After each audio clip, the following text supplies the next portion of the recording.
내가 지금 순간 내 인생이 되게 허무해 보이네. 잘 살고 있는 건지 의심스러울 때가 되게 많아요. 대리님의 가르침과 팀장님의 피드백은 정확히 반대였습니다. 6개월 넘게 제가 매번 혼났던 이유는 여기에 있었던 거죠. 5년 다니던 회사를 그만두고 이 회사로 이직했는데요. 여기 있는 사람들은 일을 하는 건지 마는 건지 알 수가 없습니다. 저에게 아무런 발전도 가져다 주지 않는 이 회사 그만 다녀야 하는 걸까요?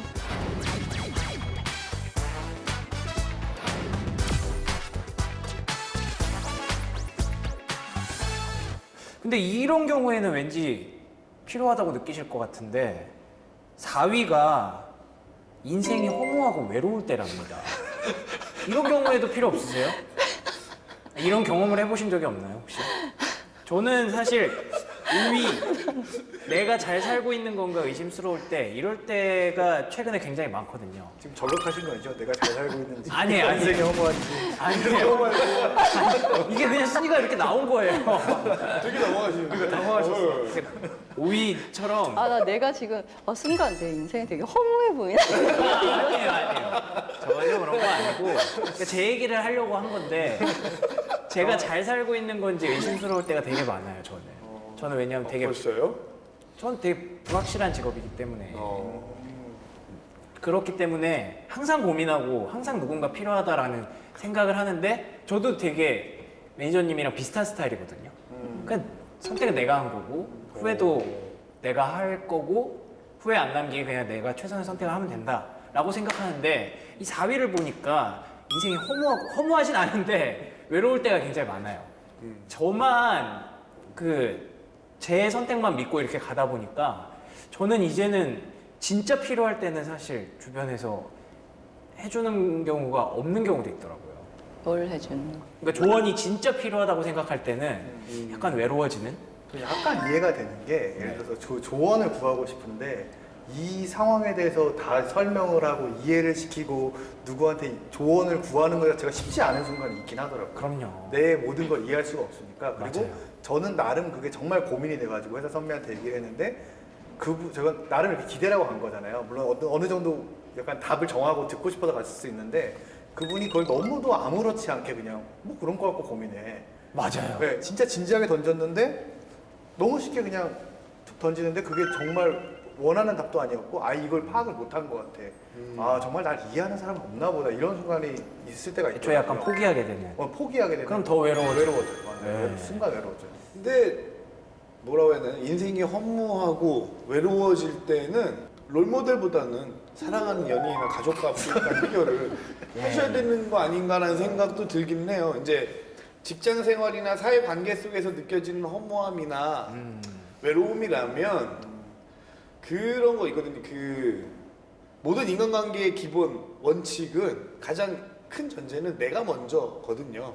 가만히 있고 기다리고 있으면 특히나 명석 씨 같은 이미지나 박규리 매니저님 같은 이런 외모가 출중하신 분들은 저희 같은 사람들이 굳이 먼저 다가가서 힘들지 않아? 라고 묻지 않아요. 알아요. 알아요. 왜? 웃긴 얘기가 아닌 건데 왜 웃기죠? 웃음이 갑자기 틱 터져 나와가지고. 정말 기분 나쁜 순간 둘이 다. 근데 뭐라고 해야 될까요? 이제 내 스스로가 누구의 이야기를 들을 준비가 되어 있어요. 라고 표시하고 다니는 사람은 없잖아요, 사실은. 그래서 근데 이제 그런 건 하나 필요할 것 같아요. 정말 필요할 때, 조언이 필요할 때 뭔가 신호를 보내면 굳이 캐 물어봐줄 한 사람 정도? 그러니까요. 는 만들어 두시면 여기 또 있으시고 저기도 있으시고 수습하려고 노력하는 거. 네, 3위로 넘어가야겠네요. 3위는 심각한 고민에 대한 조언이 필요할 때. 사실 계속 비슷한 얘기인 것 같기는 한데 이거 같은 경우에는 이제 박 매니저님이 퇴사 때문에 이직 때문에 고민하실 때 심각한 고민 이럴 때 조언이 필요할 때지 않나. 그땐 진짜 고민 많이 했어요. 그러니까 아예 퇴사라는 생각을 안 해보고 살았었거든요. 어떻게 보면 그냥 좋게 얘기하면 정말 로얄티가 센 거고 나쁘게 얘기하면 정말 대안 없이 그냥 그 한 회사만 보고 있었거든요. 그래서 이게 맞나? 라는 생각이 너무 세서 사람들 물어보면 아까 말씀드렸듯이 대부분이 아니라는 거예요. 너 지금 아니야, 지금 아니야 했고 심지어 그 당시에 저희 옆 팀장 저희 바로 전 직속 상사였던 그 인사팀장님이 말씀하신 게 실제로 나가지 마라 몇 번 말리신 다음에 나가기로 최종 인사를 드리고 갔더니 이런 말씀하시더라고요. 네 이왕 나갈 거면 내가 알아봐주는 회사가 이러시더라고요. 뭐 내가 너 아무데나 못 보내겠어. 그래서 아무데요? 속으로 이렇게 생각하긴 했는데 네. 그 정도로 나를 생각해 주시나. 그러니까 되게 오히려 그게 더 임팩트가 가지 말아야 되나요? 가지 말란 얘기인가? 너 이력서 나한테 보내 이러시더라고요. 이미 결정을 했는데 너 내가 검증되고 내가 잘하는데 너 추천해 주니까 거기가 이러시는 거예요. 와 이거 어떻게 해야 되지? 진짜 고민 더 되겠네요, 갑자기. 그때 고민이 더 됐어요. 예. 와 이거 진짜 이 정도로 가지 말라는 건가? 그래가지고 정말 필요한 순간에 더 고민을 그러니까요. 근데 감사는 하더라고요. 그래도 누군가 같이 고민을 해준다는 거잖아요. 그 상황에 대해서. 그쵸. 네. 고맙죠. 그래서 진짜 이런 사람들이 필요하구나. 네. 그렇게 생각이 들더라고요. 그 사람이 뭔가 단점을 계속 개선하려고 노력하잖아요. 그쵸. 근데 잘 안 되는 거예요. 사람들 앞에 나서서 뭔가 이야기하는 직업인데 저는 너무 유쾌하고 밝기만 한 거예요. 심각하고 무게감 있고 진중해 보여야 되는데 그거보다는 약간 밝고 경쾌하고 가벼운 느낌. 일하는 주위의 평들 때문에 저는 스트레스가 되게 심하고 되게 그걸 고치고 싶은 욕심이 되게 컸었거든요. 근데 그 제 롤모델처럼 여겨지는 한 분이 저한테 어느 날 너 너무 스트레스 받지 마라. 그냥 네 모습이 잃어가는 것 같다. 너의 단점을 장점으로 바꾸려고 굳이 애쓰지 말고 네 장점을 아예 더 키워서 단점을 그냥 더 퍼버려라. 그래서 사람들이 못 느끼게 해라. 라는 말씀을 한마디 해주셨어요. 근데 사실은 그 전에 개인적인 뭐 교류가 많거나 막 믿는 형님이거나 뭐 롤모델도 아니었었던 분이 근데 갑자기. 저를 그동안 지켜보고 나서 이렇게 한마디 임팩트 있게 한마디 딱 해주시니까 갑자기 막 후광이 막 보이더라고요. 그래서 약간 이게 한 줄 이렇게 빛이 내리는 것처럼 예. 아 저거구나 저래야 되겠구나 라고 생각하면서 그때부터 이제 주위에 저에 대한 평가를 무시했던 것 같아요. 그러면서 그냥 내공을 혼자 쌓고 연습하고 이런 방식으로 해보면 괜찮을까요? 라고 먼저 다시 가서 한번 되물어보고 확인받고 그래서 그때 주니어 때 큰 고비를 한번 되게 잘 넘겼던 경험이 있습니다. 어떻게 보면 케이스들이 다 그 순간순간에 내가 정말 원했던 대답을 해주시는, 결정을 내려주시는 그런 분들에 대해서 되게 크게 느껴지고 고마움도 더 크게 느껴지고 롤모델처럼 보이고 약간 그런 경우도 많은 것 같아요. 네. 예, 정해주시는 분. 제 2위로 넘어가 보면요. 2위에는 또 중요한 결정을 앞두고 있을 텐데 뭐 이것도 비슷한 것 같아요. 뭐 이직뿐만이 아니라 진짜로 내가 뭐 직무가 바뀔 수도 있고 앞으로 내가 진로가 바뀔 수도 있고 뭐 결혼을 앞두고 있다거나 아까 뭐 결혼 얘기도 하셨다면서요. 네. 그럴 때도 또 이렇게 중요한 결정을 앞두고 있을 때가 되는 것 같은데 어떤 전환점에서 혼자 결정하기 되게 힘들 때 누군가를 좀 찾게 되는 그런 게 있지 않나. 사실 보통 답은 어느 정도 정해놓는 것 같긴 그러니까요. 예. 했는데 흔히 말하는 이제 나에게 좀 꿈과 희망을 줄 수 있는 맞아요. 조언을 해주셨으면 약간 그런 사람이 필요한 것 같아요. 사실 그 순위를 딱 보다 보면 그런 것 같아요. 뭐 지금 들어보니까 네. 이렇게 어떤 롤모델이나 멘토를 원하는 게 아니라 나의 상황을 편? 공감해주는 그런 사람을 좀 내 원하는 것 같은 그런 것 같네요. 그런 것 같은 답변인 그렇죠. 것 같아요. 진짜 인간적으로 이렇게 터놓고 얘기할 수 있는 그런 사람이 필요한 것 같은데. 좀 편한 의미의 롤모델? 직장 내에서 예, 맞아요, 약간 그런 맞아요. 느낌. 공감해주는 사람을 네, 찾는 것 공감해주고 같아요. 약간 내가 배울 점이 있는 사람. 되게 슬프다 근데 그러니까요. 슬픈 와중에도 직장인들. 그래도 저는 따뜻한데요. 직장인들의 뭐 롤모델이 필요한 순간 뭐 이런 게 네. 공감이 필요한 상황일 때인 것 같아서 되게 좀 그러네요. 저는. 알게 모르게 결국은 올라가면서 계속 경쟁이다 보니까 그 안에서의 뭐 인맥이든 아니면 그 안에서 내가 가진 일을 키우기 위해서 필요한 사람이들 그게 나쁘게 표현하면 이용하기 위한 롤모델일 수도 있고 좋게 말하면 지금 훈훈한 얘기했듯이 결국 내가 그래서 스트레스를 받지만 결국 나를 좀 도와주고 나를 위로해줄 수 있는 사람이 내 롤모델일 수도 있고 네네. 약간 결국 직장인들이 원하는 게 그 정도 롤모델이지 않을까. 1위도 그거래요. 장래가 고민될 때.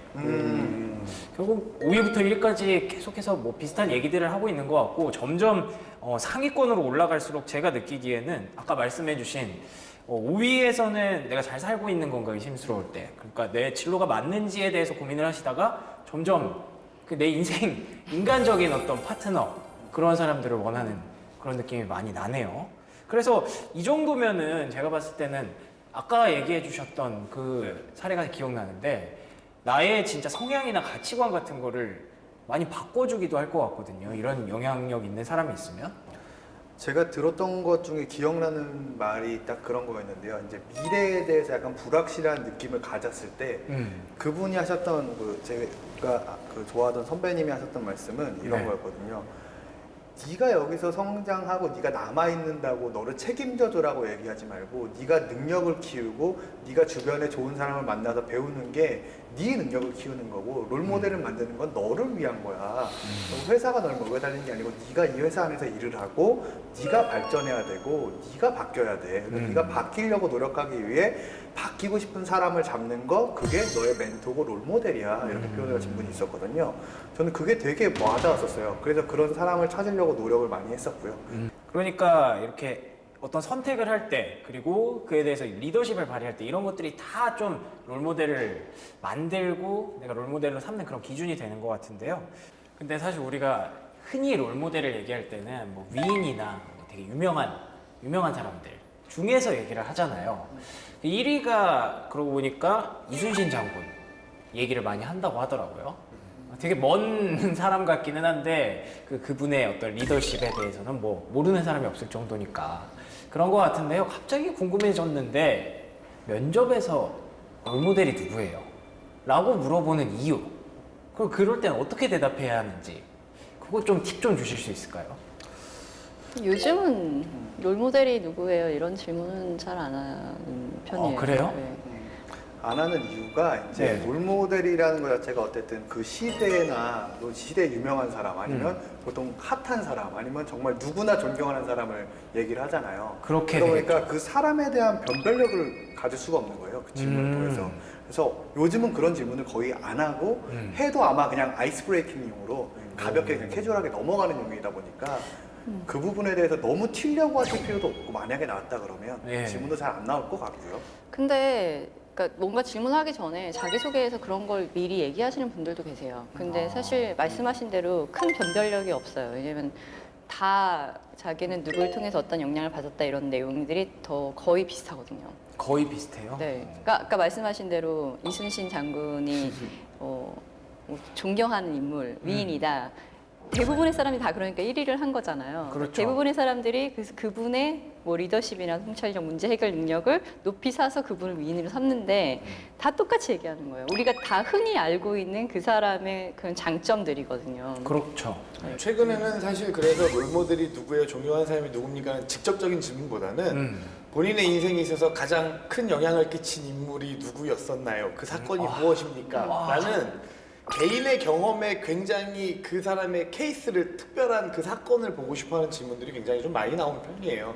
그런 것 같아요. 딱 네. 듣는 순간 제가 많이 적었던 그런 그래서 사실은 저한테 이제 취업을 준비하는 동생들이나 뭐 후배들이 와서 물어보면 조금은 일반적인 것과 좀 다르게 가이드를 좀 해줘요. 이게 자기소가 됐든 면접이 됐든 전부 다 제가 존경하는 인물은 누구입니다. 아니면 뭐 저는 누구 때문에 그렇죠. 누구를 존경하게 됐습니다. 네. 그런 얘기들을 먼저 서두에 던지는데 그러지 말고 그냥 네 사건에 대한 이야기부터 해라. 언제 무슨 일이 있었고 이런 성향들 사건에서 그 사람이 나를 이렇게 도와줬고 그런 것 때문에 나는 이 사람을 내 롤모델로 삼고 있다. 거기에 플러스 취업준비생들한테는 그런 사람의 그런 모습들을 본받아서 나는 내가 지원하는 이 직군에 이런 영향력을 개발해서 그들의 일꾼이 되겠습니다. 여기까지 이렇게 하라고 좀 말을 공식처럼? 해주셨습니다. 그렇죠. 공식처럼. 지금까지는 세 분이 이렇게 배우고 싶고 닮고 싶다라고 생각하는 분들에 대한 얘기를 했었는데 이번에는 또 반대로 당신이 저의 롤모델입니다 라는 말을 혹시 들어보신 적이 있는지 궁금합니다. 이제 후배들도 많으시잖아요. 벌써 입이 귀에 걸리신 것 같은데 자기 자랑하실 생각에 되게 부끄럽더라고요. 예, 부끄럽지만 한번 꺼내 보시죠. 그러니까 롤모델이라는 단어가 워딩이 정확하게 나왔던 건 아니고 그러니까 개인적으로 하는 일이 있어요. 이제 저랑 제 주변의 지인들이 개인적으로 사비를 다 모아서 네네네. 경제적인 환경이나 좀 이게 어려운 미혼모와 자녀들이 사는 그 모자원이라는 시설이 있거든요. 거기에 있는 이제 중고생들을 1년에 2번씩 저희가 만나요. 사비로. 그래서 이제 캠프를 열거든요. 그래서 진로에 대한 것도 하고 뭐 기업체 탐방, 대학교 탐방 이런 것들을 하면서 하는데 제가 그 활동을 한 지 올해 9년째예요. 내년 이제 1월이 되면 딱 10년이에요. 와. 이게 본의 아니게 이렇게 오래됐는데 사실은 그 시설에서 처음에 중고등학생일 때 저를 만나서 네. 이제는 대학생이 되고 직장인이 돼서 이제 멘토를 참가하게 되는 이야. 그런 친구들이 있거든요. 이제 그 친구들을 만나면 저한테 맨날 고맙습니다, 감사합니다, 선생님 되게 존경해요, 사랑해요, 막 이런 얘기들을 해주는데 그때만큼 기분 좋을 때는 없었던 것 같아요. 정말 되게 뿌듯하시겠다. 약간 자식은 아직 말 못하는 180일 된 아가씨지만 그 친구들도 약간은 제가 뭔가 인생을 같이 도와주고 책임져 주고 싶은 그런 느낌이라서 되게 좀 책임감도 느끼고 기쁨도 느끼고 그래서 좀 주변에 널리 알리고 같이 좀 그 모임을 많은 분들이 함께 하셨으면 좋겠는데 같이 가실래요? 저요? 제가 무슨 아니 여기 친구들 다 같이 아. 네. 웃고만 계시네요. 겨울방학에 다 같이 한번 제가 모시고 가고 싶을 정도로 예. 왜냐면 그 친구들한테는 사실 그 뭐 전국에 그 시설이 있는데 저는 특히 군산에 있는 시설이랑 좀 인연이 맺어서 갔거든요. 그러다 보니까 서울에 있는 많은 기업들, 많은 뭐 직업분들을 체험할 수 있는 경험들을 저는 제공해야 되고 해서 도움이 좀 필요하긴 해요. 그게 사실 그 친구들한테만 도움을 주는 게 아니라 대표님 본인한테도 되게 마음가짐을 다 잡고 그런 계기가 되지 않나요? 엄청요. 예. 그러니까 처음에 1, 2년 지났을 때는 진짜 봉사활동하러 가는 느낌처럼 갔었어요. 그냥 내가 이 아이들을 위해 뭔가를 해줘야겠다. 네. 근데 어느 순간 내가 뭐라고 얘들한테 뭘 할 거야 이렇게 되는 생각이 들면서 그냥 진짜 친해지는 형, 언니, 오빠, 삼촌 같은 느낌으로 가게 되더라고요. 이게 왜 그랬냐면 그 아이들은 이미 본인들이 처한 어려운 상황을 현실적으로 인지하고 있는 친구들이라 네네. 중고등학생들인데 눈치를 엄청 봐요. 그리고 뭔가 본인들이 혜택을 받거나 도움을 받았을 때 아유 저희한테 이렇게 돈 많이 쓰셔서 어떡해요 라는 이야기를 할 정도로 아이들이 현실 감각이 있는 친구들이거든요. 근데 그 불편함을 좀 깨고 싶었고 그래서 그 아이들한테 모범까지는 아니지만 그래도 요 정도 살면 잘 사는 거야. 그리고 니들도 할 수 있어. 나도 했어. 같이 해보자. 요런 느낌으로 동반성장이라는 모토 아래 같이 이제 직장인들과 함께 하고 있습니다. 오늘 뭐 사랑의 리퀘스트인가요? 너무 따뜻하고 훈훈한 방송 너무 감사드립니다. 함께 하시죠. 예. 노력하겠습니다. 예. 이런 훈훈한 기세 이어주시죠. 누가 박 매니저님, 저는 매니저님 너무 존경스러워요. 없어요. 훈훈하고 싶은데 참 이렇게 거대한 거 앞에서 얘기해가지고 왜 할지 모르겠는데 저는 이 소식 그렇게 들어본 적은 없고 그냥 옛날에 그냥 제가 좋다고 그냥 말하는 후배들 좋다는 게 뭐 인간적으로 좋든 뭐하든 같이 일했던 친구들 그런 친구들이 되게 고마웠어요. 그냥 밥 사주세요. 오히려 그 말이 되게 고맙더라고요. 밥 사주세요. 네, 그 말이 되게 고맙더라고요. 무슨 밥 사주세요. 뭐 저녁에 뭐 하다못해 뭐 맥주 한잔 사주세요. 하면서 자기하고 얘기를 할 기회를 자꾸 만들려고 하는 친구들이 제가 싫었으면 저런 얘기 했을까? 그쵸? 이런 생각을 한번 해봤었거든요. 그래서 저렇게 나하고 얘기하려고 해주는 친구들이 되게 고맙다. 그런 생각을 되게 많이 했었어요. 그래서 친해진 계기가 제가 그때 그냥 뜬금없이 연락해서 밥 사달라 그랬거든요. 아 진짜요? 맞아요. 그냥 뜬금없이 회사 앞으로 왔어요. 네. 가깝고 그래서 근데 너무 좋아해 주시고 막 잘해 주시더라고요. 고마웠죠. 그런 거였군요. 두 분의 우정 영원하시. 점심까지. 네 우리의 영원하시. 우정, 네, 점심까지. 저녁은 아직 아니다. 예. 축하드립니다. 네. 매니저님은 네. 이런 경험 없으신가요? 저는 그러니까 저 퇴사할 때, 그러니까 이직할 때 후배가 되게 울던가요 막? 네? 그 친구도 저같이 냉정한 애라서 예. 울진 않고 그 얘기 하더라고요. 되게 힘들었어요, 일하면서. 일하면서 되게 힘들었는데, 같이 일하면서 되게 힘들었는데, 되게 그 일하는 방식 되게 배우고 싶었어요. 이렇게 얘기하더라고요. 그래서 그때 제가 얘를 내가 되게 힘들게 했던 것 같은데 그런 얘기를 해가지고 좀 반성하게 되더라고요. 내가 진짜 잘못한 건 없을까? 뭔가 다른 나의 잘못된 모습에서 얘가 배웠어야 된다고 생각하는 건 없었을까? 이런 생각하게 되더라고요. 모든 상황에서 그렇게 반성도 하시고 되게 네 아니 대단한 근데 분인 것 같아요. 그게 근데 아마 다 그러실걸요? 누가 나한테 되게 배우고 싶은 점이 많았어 이러면 나의 장점도 장점이지만 혹시 내가 잘못해서 그릇된 모습을 좀 잘못된 모습을 보여준 건 없을까라는 고민들 다 하게 돼요. 아마 하셨을 거라 생각이 들어요. 밥 사달라고 했을 때 이 후배가 왜 나한테 밥을 사달라고 내가 하지? 그동안 밥을 너무 안 사줬나? 맞네요. 약간 그런 게 있었어요. 근데 그 친구 나중에 또 계속 연락하면서 뭐 이런저런 상황에 대한 얘기들을 하고 같이 고민을 해결해 보자 뭐 이런 얘기 많이 하더라고요. 그래서 지금도 고마워하고 있죠. 제가 더 고마워요. 네. 좋다 진짜. 네. 이렇게 훈훈한 분위기 속에서 마지막으로 한 가지 조금 이 사람은 닮지 말아야지라고 생각했던 그 아까 반대되는 그런 롤모델 그런 경우들도 혹시 있지 않으실까 궁금합니다. 신뢰의 문제인 것 같아요. 내가 같이 뭐 일을 하건 일을 하지 않건 그 롤모델이 얼마만큼 나에게 신뢰를 주느냐, 내가 저 사람을 얼마만큼 믿을 수 있느냐가 좀 네네. 가장 중요한 것 같은데 실제로 뭔가 그 포지션 이동하는 이슈가 있었을 때 저를 뭐라고 해야 되지? 그러니까 지금 현 부서장님 뭐 그리고 뭐 제가 이동할 수도 있을 그 부서의 부서장님 두 분의 커뮤니케이션 상에서 저의 의견과는 전혀 다른 얘기들이 왔다 갔다 하는 걸 목격한 적이 있어요. 그래서 뭐 미팅하면서 저는 가고 싶지 않습니다. 안 가겠습니다. 여기 있어 보겠습니다. 라고 얘기를 했고 의견을 전달했는데 알았어 그럼 그렇게 전달할게 라고 이제 대답을 받았었죠. 그리고 주말이 지났는데 다시 저쪽 매니저에게 주말 동안 마음을 바꿨대요. 다시 가겠답니다. 라고 먼저 던져놓고 저한테 안 되겠다 가야겠다. 근데 이걸 나중에 알게 돼서 정리해보니 시간 순으로 되니까 이렇게 정리가 된 거고 그때 상황에서는 너 꼭 보내달래 다시 생각해봐 라고 이야기하셨었거든요. 그러니까 이제 그 상황을 이제 다 알게 되니까 더 이상 리더에 대한 신뢰가 없어지는 거죠 이제. 그러네요. 진짜 이게 완전 신뢰의 문제네요. 네, 그래서 뭐라고 해야 되지? 조직 내에서 되게 잘 하시던 분이었고 아 진짜 저렇게 하면 조직 생활을 열심히 잘 오래 할 수 있겠구나 라고 긍정적인 부분을 보면서 롤모델 삼았던 분이었지만 그 이슈가 있은 다음에는 좀 어려워지는 그런 상황이었죠. 저러면 안 되겠다. 네. 혹시 그런 경우 보셨나요? 사실 저는 보통은 그렇게 생각을 잘 안 하고요. 왜냐하면 어쨌든 누구나 배울 게 있다.